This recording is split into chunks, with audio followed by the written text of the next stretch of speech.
the 7th century, that's when Muhammad and his band of thugs came down there to the West Coast with the Quran in one hand and a sword in another one. And they were forcibly converting the Israelites into that nonsense Islam. Yeah, I said it, nonsense Islam, because that's not what we were dealing with. That's the Arabs' religion. That's not what we were dealing with. And that was the decline of the Hebraic community over there in the west coast of Africa. And that was the forefront in the beginning of the slave trade. Yea, and what have ye to do with me, O Tyre and Zidon, and all the coast of Palestine? Tyre, Zidon, and the coast of Palestine, those are all ancient Africans that God is referring to. Will ye render me a recompense? And if ye recompense me, swiftly and speedily will I return your recompense upon your own head. Because ye have taken my silver and my gold, and carried into your temples my goodly pleasant things. The children also of Judah and the children of Jerusalem have ye sold unto the Grecians. The Africans got together with the so-called Grecians or the Europeans, and they commenced in selling the Israelites that were dwelling on the west coast of Africa in slavery. There's your slave trade right there in the Bible. Both buyers, Europeans, and sellers, Africans, saw the people traded into captivity on the African coast as outsiders.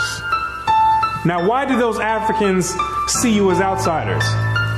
Because you were some people that migrated and encroached on their land. They knew you were not the same exact people.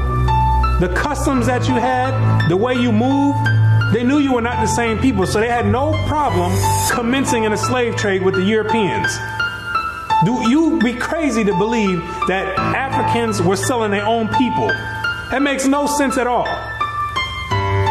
When the Europeans put that in the textbooks, they're using technicalities, saying Africans sold other Africans. When they're using technicalities, what they mean to say is native Africans were selling Israelites that were living in Africa. It'd be no different if somebody wrote history of 500 years from now and say there was a slave trade that happened here in America. Say black people got together and start selling white people to the Chinese. If somebody with the same mindset that the Europeans have wrote history 500 years from now, they would say Americans were selling other Americans to the Chinese. When it's two totally different nation of people living in America. You can't just say Americans sold other Americans. Two totally different people. It's the same exact scenario on the west coast of Africa. So he got together with the Egyptologists, which supplied him with the mummy heads. And what he did was conduct an extensive research on the cranial remains of the heads in Egypt, in contrast to the cranial remains of the heads in America. And what he found out is that the Negroes that were in slavery were not Africans. He found out that the skulls were two totally different types of skulls. The Negro's head was longer than the Egyptian head. The physical characteristics from the outside look similar, with the thick lips and the broad nose. But once you start delving into the real characteristics, he found out that there were two totally different people, as abolitionists and colonizationists had maintained, and that in fact, blacks had been relegated to the same servile position in ancient Egypt as in modern America. But what Dr. Morton did discover is that the Negroes that were serving slavery in America served the same position and servitude in ancient Egypt when they matched other skulls and other cranial remains in Egypt. They said these are exact matches. So what are the scholars saying? What you're going to find out is that they're saying that you are the biblical Israelites. Yes, you're the same exact people that served slavery in the land of Egypt. You're the same exact people that God sent Moses to go redeem under the hand of Pharaoh. You're the same exact people. And when you read the Bible, you'll find out that slavery is a central theme in the Bible. It's a reoccurring theme with the Israelites. The Israelites cannot run away and get away from serving slavery. It continues to happen over and over, all the way up until today. You came out of Egypt as slaves, came down into the land of Israel. No sooner as you got there, then you had the Assyrians come, capture the land of Israel, and take you and make you slaves. In the 9th year of Hoshea, the king of Assyria took Samaria and carried Israel away into Assyria. You came out of the land of Assyria, went back to the land of Israel.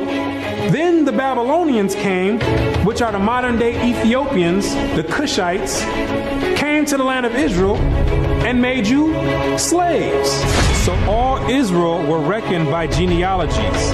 And behold, they were written in the book of the kings of Israel and Judah, who were carried away to Babylon for their transgression. You came out of the Babylonian captivity, went back to the land of Israel. Then the Persians came on down there, took the Israelites and made you slaves. For we were bondmen, yet our God hath not forsaken us in our bondage, but hath extended mercy unto us in the sight of the kings of Persia. You came back from the Persian Medo captivity, went back to the land of Israel, rebuilt the temple up. Then the Greeks came on down there, took you and made you slaves, to entreat them that they would take the yoke from them. For they saw that the kingdom of the Grecians did oppress Israel with servitude. After you came from the Greek captivity, you went back into the land of Israel, rebuilt the temple because the Greeks were sacrificing swine and pig on the altars. No sooner as you came back to the land of Israel, then the Romans came and had you during the time of Christ as slaves. It was so much slavery going on with the Israelites that Jeremiah himself had to ask, is Israel just put on earth just to be slaves? Is that your whole purpose? Just to be servitude to other nations? Is Israel a servant? Is he a homeborn slave? Why is he spoiled? So you might be asking yourself, if the so-called Negro is part of the 12 tribes of Israel, how in the world did you get to the west coast of Africa? And when ye shall see Jerusalem compassed with armies, then know that the desolation thereof is nigh. This is Christ right here speaking to the Israelites. He says, when you see Jerusalem compassed or surrounded by the Roman armies, then know that the desolation or the destruction of the land of Israel is getting ready to happen. The Romans getting ready to come in here and tear some stuff up. Then let them which are in Judea flee to the mountains, and let them which are in the midst of it depart out. And Christ says, when you see the Romans coming in, you better get ready to flee into the mountains. And what you're going to realize is that the mountains that he was talking about was the land of Africa. It was the same exact place that Mary and Joseph took Jesus when they were fleeing from Herod when he was trying to come find Jesus to kill him. They went right into Africa. And the Israelites went into Africa as well, fleeing from the Romans. In the year 65 BC, the Roman armies under General Pompey captured Jerusalem. In 70 AD, General Vespasian and his son Titus put an end to the Jewish state with great slaughter. During the period from Pompey to Julius, it has been estimated that over 1 million Jews fled into Africa, fleeing from Roman persecution and slavery. The slave markets were full of black Jewish slaves.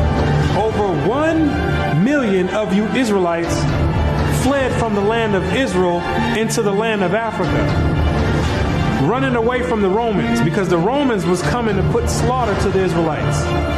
The ones that didn't take heed to the prophecy of Christ when he said you better leave and go to the mountains, go to Africa, when they got caught by the Romans, they were taken back to Europe and sold in slavery and put in servitude.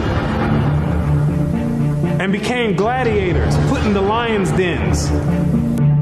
The pagans and the Romans attacked the Jews indiscriminately. Both the Jewish soldiers and the uninvolved peaceful population without mercy. As a result of this merciless attack, many Jews fled to those parts of northwest Africa known as Tunisia, Algeria, Morocco, and Mauritania. Many other Jews fled to other areas where Rome did not have any jurisdiction.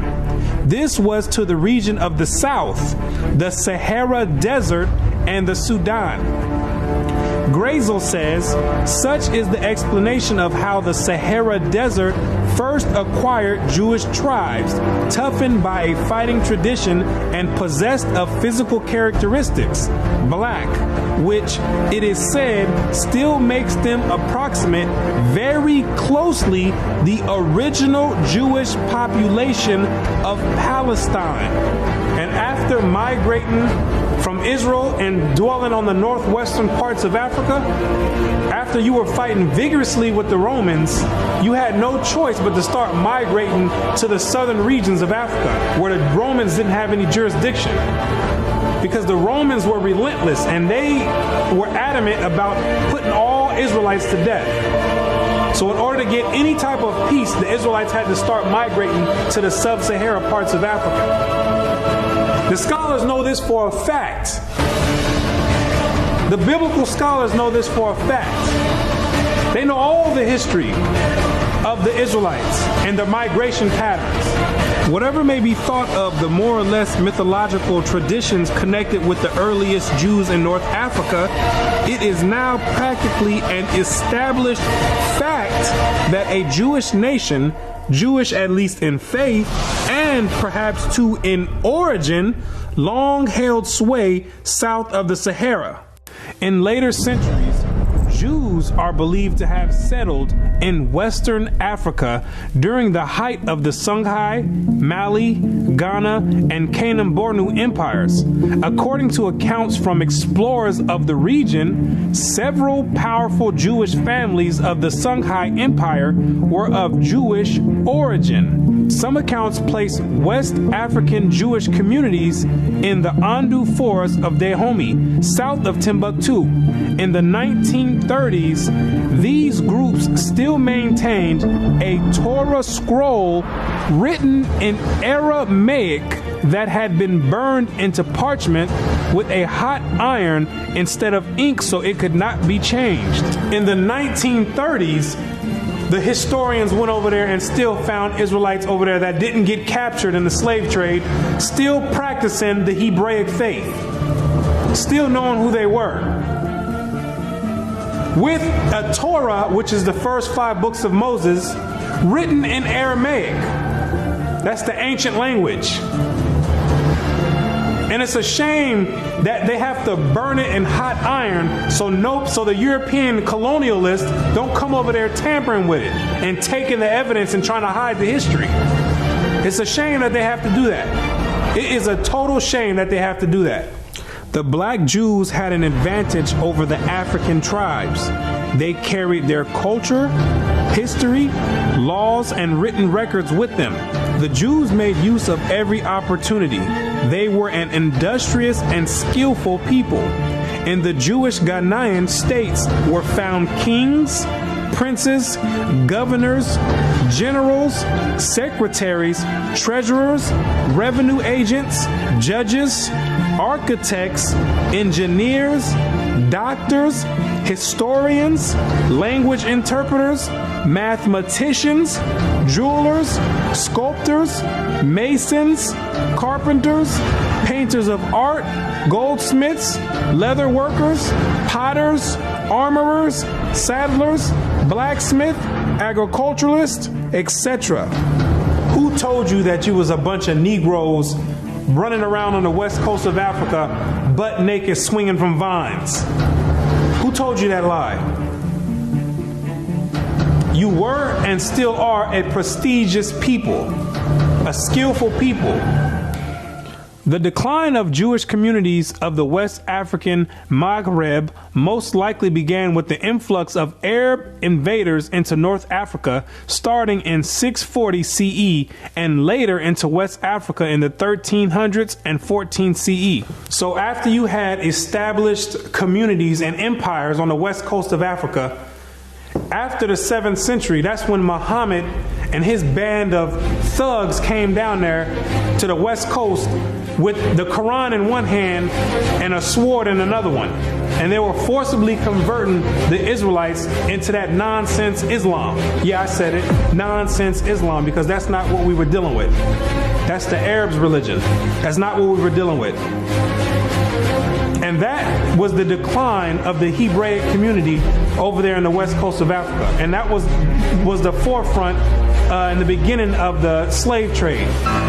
Yea, and what have ye to do with me, O Tyre and Zidon, and all the coast of Palestine? Tyre, Zidon, and the coast of Palestine, those are all ancient Africans that God is referring to. Will ye render me a recompense? And if ye recompense me, swiftly and speedily will I return your recompense upon your own head. Because ye have taken my silver and my gold, and carried into your temples my goodly pleasant things. The children also of Judah and the children of Jerusalem have ye sold unto the Grecians. The Africans got together with the so-called Grecians or the Europeans, and they commenced in selling the Israelites that were dwelling on the west coast of Africa in slavery. There's your slave trade right there in the 7th century. That's when Muhammad and his band of thugs came down there to the west coast with the Quran in one hand and a sword in another one. And they were forcibly converting the Israelites into that nonsense Islam. Yeah, I said it, nonsense Islam, because that's not what we were dealing with. That's the Arabs' religion. That's not what we were dealing with.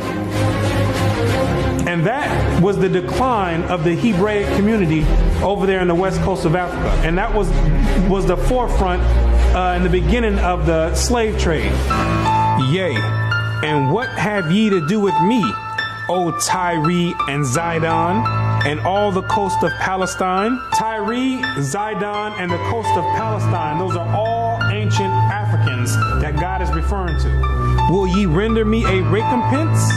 And if ye recompense me, swiftly and speedily will I return your recompense upon your own head. Because ye have taken my silver and my gold, and carried into your temples my goodly pleasant things. The children also of Judah and the children of Jerusalem have ye sold unto the Grecians. The Africans got together with the so-called Grecians or the Europeans, and they commenced in selling the Israelites that were dwelling on the west coast of Africa in slavery. There's your slave trade right there in the Bible. Both buyers, Europeans, and sellers, Africans, saw the people traded into captivity on the African coast as outsiders. Now, why do those Africans see you as outsiders? Because you were some people that migrated and encroached on their land. They knew you were not the same exact people. The customs that you had, the way you moved, they knew you were not the same people, so they had no problem commencing in a slave trade with the Europeans. Do you be crazy to believe that Africans were selling their own people? That makes no sense at all. When the Europeans put that in the textbooks, they're using technicalities, saying Africans sold other Africans. When they're using technicalities, what they mean to say is native Africans were selling Israelites that were living in Africa. It'd be no different if somebody wrote history of 500 years from now and say there was a slave trade that happened here in America. Say black people got together and start selling white people to the Chinese. If somebody with the same mindset that the Europeans have wrote history 500 years from now, they would say Americans were selling other Americans to the Chinese. When it's two totally different nation of people living in America.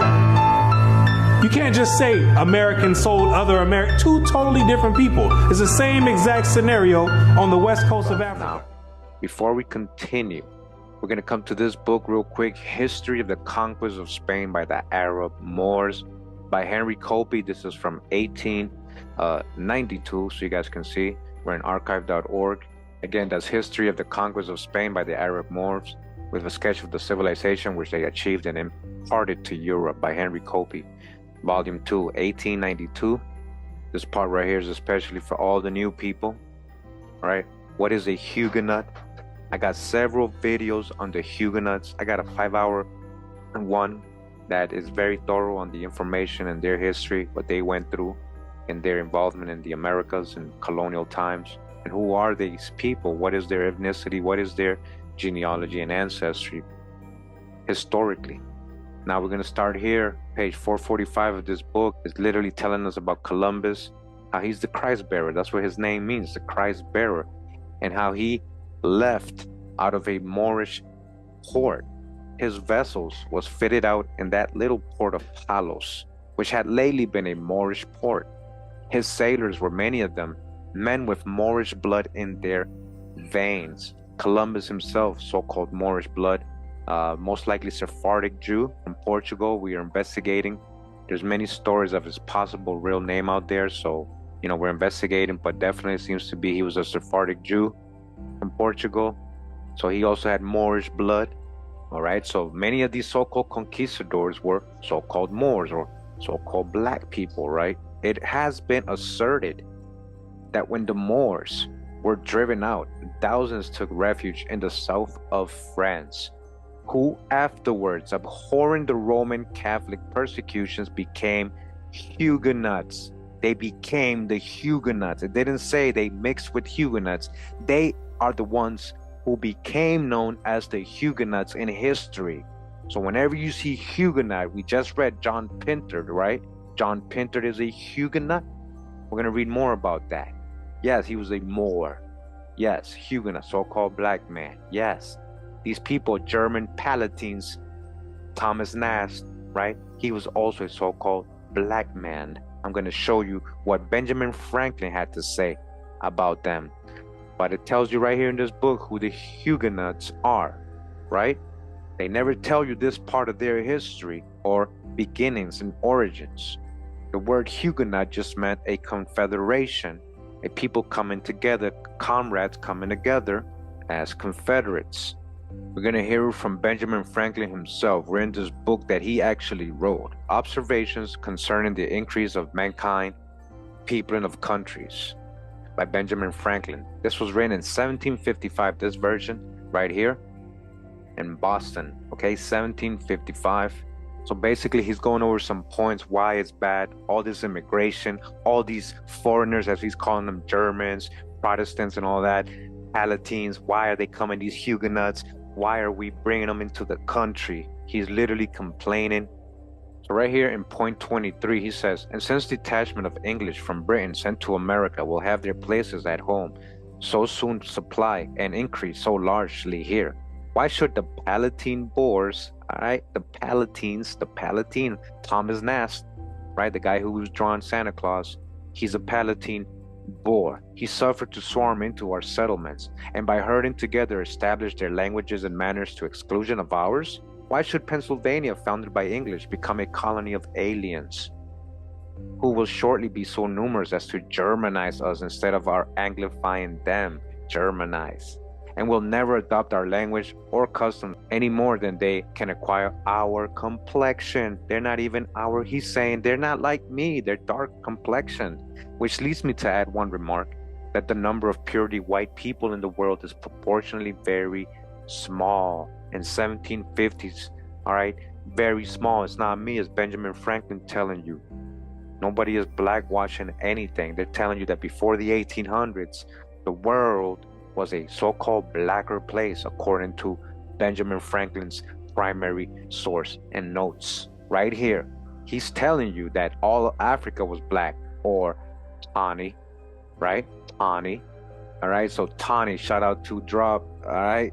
We're in Webster's Dictionary, 1828. It says here tawny, adjective of a yellowish dark color.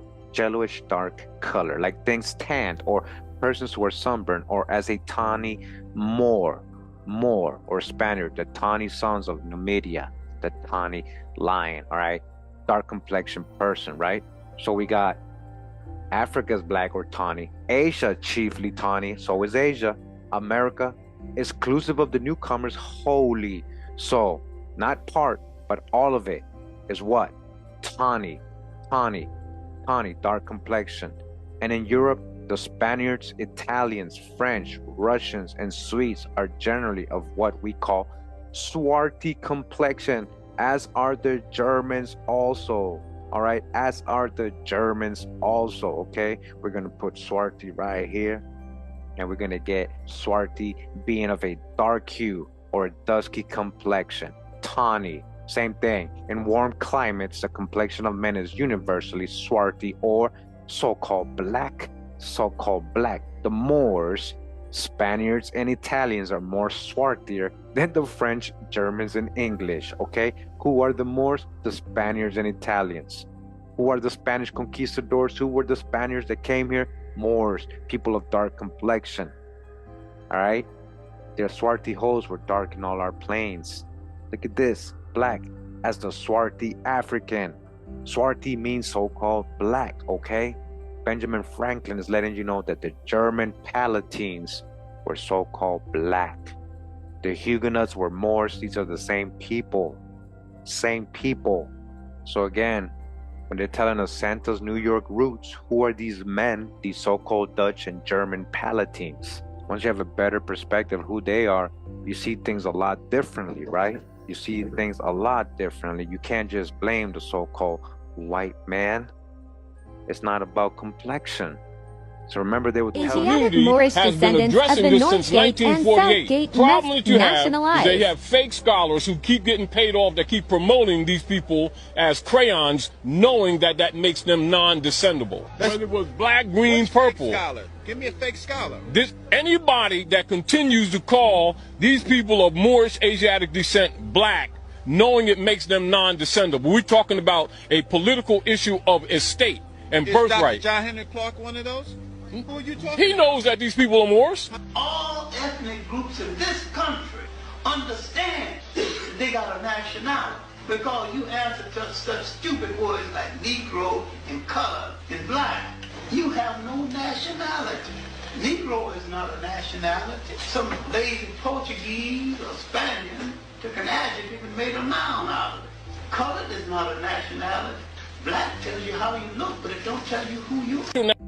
Asiatic. Again, we as Moors of the Western empires, right, going all the way from the Horn, not the Horn, but from the Cape, all the way from the Ivory Coast, all the way up around into Mauritania, what is now Mauritania, Morocco, Tunis, Tripoli, Egypt, and then going all the way back down to the Ivory Coast, Cameroon, and then inside Mali. All of that was the western portion of the empire. So we here, as the Moors, have to understand that we are the torchbearers of that bloodline.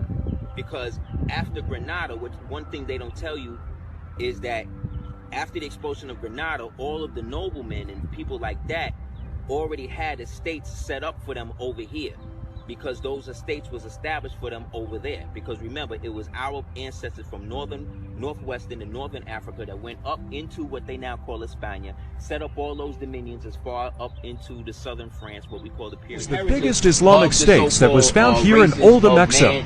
In terms of the Asiatic or the old Atlantean empires, is in fact the Asiatic Moors of Barbary and the giant Asiatic Moors from Tartary. The Tartarian Empire, just like the Barbarian Empire, was peopled by Moors.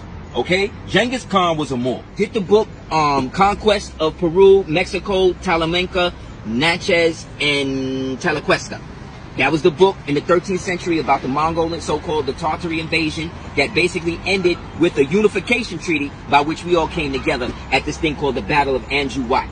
But Anju Jat. Again, barbarian does not mean evil. Barbarian is another word for Barbary, and the Barbary powers was one of the powers that ruled the world on the left side, and then you had the Tartarian Moors running it on the right side, and we ran everybody in the middle. And it's going to go right back to that in the end. So, Islam. The garden of